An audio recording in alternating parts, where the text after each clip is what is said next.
What's going on, everyone? It's your boy Savvy, and today I got some great news for you guys because the series that we all love, hopefully you guys all know about it, Second Life Ranker, has came back. It's finally back. The hiatus is over. No more hiatus. It came back, dropped the chapter 69. Hello, funny that they dropped at that number, but hey, I ain't being picky. We got the heat back, bruh. So this series, I'm loving it. I had a great time reading it from start to finish, and I just reacted to the latest chapter, which is 69, earlier today. And today I'll be reviewing the chapter and just going over what happened and certain things that are leaving me hyped for next chapter. Hopefully in next week time. We don't know exactly when this chapter is going to be dropping consistently. Hopefully it's consistently. We all got to pray because you know how this series goes. Like, it's gone hiatus out of nowhere. So hopefully it's a consistent weekly basis that they drop new chapters. I'm going to try to figure out if I can find any information about it and let you guys know. Alrighty, so with that being said, if you guys do enjoy my reactions, my reviews, my analysis videos, my discussion videos, and if you enjoy this series, please feel free to smash that like button, especially for this video, because for this is my first review for this series back on this channel. So it really shows me if you guys really want me to continue making, reviews for this series, or if you guys want to see more content of this series. Smashing that like button really shows me that you guys want to see more. Let's just try to hit 60 likes. So that be the goal for this video. Let's just get a 60 bomb. Remember, that is only the benchmark, but that is not the limit. We're way too strong. Let's try to blow that shit out the water. I know we can do it. So yeah, and also this is a really dope series. This is like within my top 10 of manhwas, and that is saying it while it was on such a long hiatus, and that's very rare for me to say with series that go on hiatus out of nowhere like that. So yeah, like this is up there. So if you guys haven't already seen the series, if you guys never read it and this is your first time hearing about it, please do yourself something good this new year and check it out. Catch up to it. There's only 69 chapters. It's going to be easy read. It won't be too long, and bro, you won't regret it. If you love other series that I do cover on the channel or even react to, then you're going to enjoy this series a lot, especially if you love solo leveling. You're definitely going to fall in love with this series. So with that being said, also remember, smash the sub button as well too. Join the family if you're not already part of it. I make content like this daily, so you will always get that daily dose of heat. And like what I always say, this is the best place to be, to get that dose of heat. So yo, join the family. It's going to be a fun time. It's going to be great.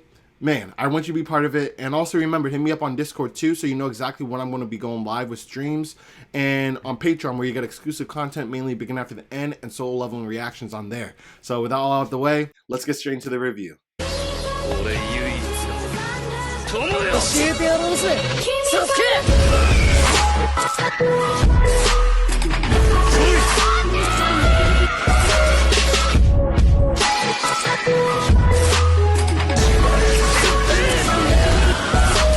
Alright, so in chapter 69, we start back in the tower on floor 11, which is the Tower of Dreams, something similar to that, which is kind of cool. But anyway, the scenery is nice, and like before we actually dive deep into certain things, the artwork has definitely switched up a bit. I'm really digging it. The art is super nice within this series, at least in this chapter right now, compared to what I read prior. Maybe it's the same, maybe it's just been too long that I forgot how good the art is, but I feel like the art has kicked it up a notch, so I'm really digging that. Forgot to say that in the intro, but yeah, the art is looking crispy, bro. It's looking crispy. But anyway, we show up in the tower, and Kane is asking the Marshal King, saying, hey, you called?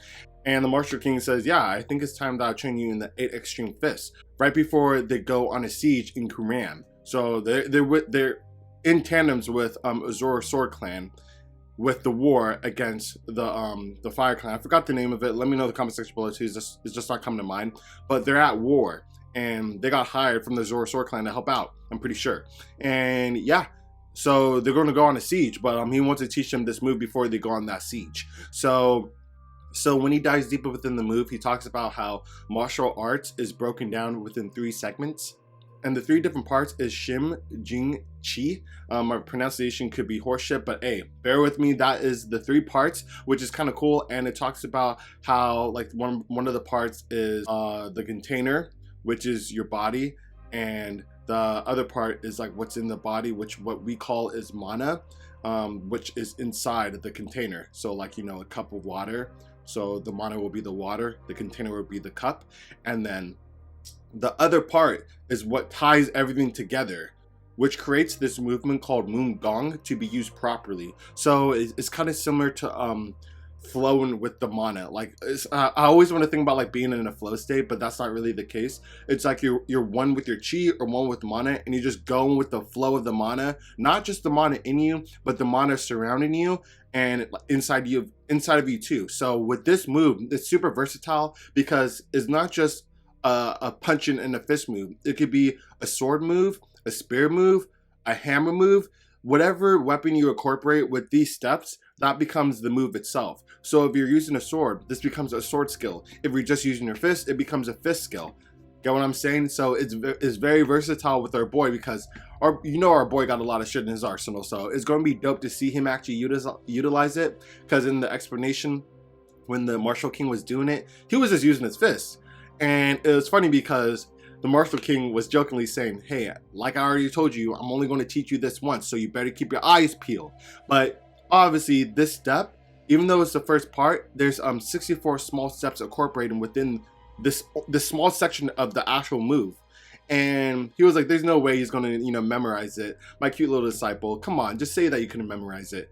And then we find out that, yo, he memorized it verbatim, exactly, like perfectly, just seen it once. And this guy's flustered and basically saying like, yeah, I wouldn't expect anything less from someone that I'll call my disciple. And he's just capping. He's definitely capping, obviously. He's just he's covering for himself. But anyway, besides the point, that was pretty comical. So after Kane did the move, he felt an increase in his mana circulation, and he could feel it all through his body. And even though that he's only learned the basics, he's itching to test out his new abilities.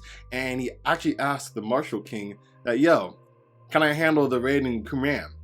He just wants to do it by himself, like go full throttle by himself. But the Martial King basically said no. He shot him down because he said the One Horn Tribe is in charge of those matters. And there's a lot of people in the One Horn Tribe that want to go at it, want to have some fun too. So he couldn't do it, but he thought of a way where he should still test out his martial arts abilities.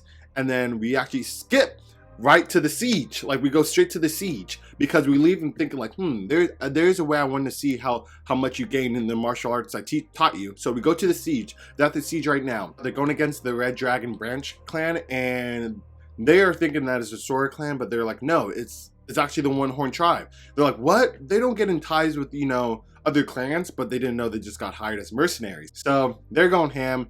It's a wash, a complete wash. The Martial King's there, like hitting them with a Gatling gun, bro, like for real type shit. It's looking crispy. It's looking drippy, bro. It's looking drippy. So, yo, this was hella dope to see. And the artwork, and I want to put in the video, the art was looking so nice. So nice. Like I'm just hoping this is a consistent thing with the chapters, because man, I am digging the art. So basically, there's a survivor left. And he was like, you want to live? And I'm assuming he said, yeah. And then we skip back to Kane and the Martial King's siblings. And then the Martial King comes up and he has people in his arms. And it's two soldiers of the Red Dragon clan. And like, yo, like, they're like, what's going on? And the Martial Art King basically says, fight. And the two soldiers are like, what? And he says, no, fight this guy right there. If you guys fight and defeat him, then I'll set you free. Or whoever defeats him, I'll set you free. So this is a way he was referring to show how much Kane has improved with his martial arts skills. So it'll be interesting. I wish you could have seen him in battle, but I mean, he's gonna body these two dudes. Like it's gonna be a cakewalk. But maybe he's only supposed to be using martial arts to defeat these dudes. Who knows? Even though I still feel like that's going to be a complete wash. He's not going to lose against them. Also, there's a part that didn't make sense to me in the series, which left me kind of confused when they were talking about the explanation of the 8 extreme fists of divitation. It basically said every step you take within the 8 trigram step, you get a 5% attack boost in power. Each step, a 5% attack boost. And then it says it stacks up to 40%. And that doesn't make any sense to me, because within the one part that he learned, there's 64 different steps. And if it only stacks up to 40%, is it only that case because his proficiency is so slow? Or is that an error within the translation of the actual movement that he learned? I have no idea. Hopefully we get some explanation when he actually uses it and we actually see it in battle. That's when I feel like it will get cleared up. But that's the only thing that left me kind of confused. But besides that, This is a great chapter. Loving the series, man. Like I said before, if you guys have not seen this series yet, check it out, bro. This is dumb. This is lit. The artwork is even greater than before. You're gonna have a good time and you will not regret it, especially if you love solo leveling. Beginning after the end, most of the series I do cover on this channel, you are gonna love Ranker Who Lived for a Second Time. So without all out the way, remember, I do have some reactions of Ranker Who Lived a Second Time on my Patreon. And also, if you want to keep updated with my reactions of solo leveling and Beginning After the End, hit me up on Patreon. That's where you could catch them weekly. Wednesdays for solo leveling, Friday for Beginning After the End reactions, and also other series that are exclusive on Patreon. So without all out the way, also, let's just try to get 60 likes on this video. Let's see if we can get it done. Let's see if we can get it done. This series is pretty heat. First review for this series. Let's see if you guys want it more. Like, let's see if we can get it done. So, yo, if we can, that'll be dope. If not, that's fine. I'll still live for another day. So, with that being said, I hope you guys all have a good day or night wherever you guys are from. Remember, don't stop leveling up. Savvy Nut, signing out.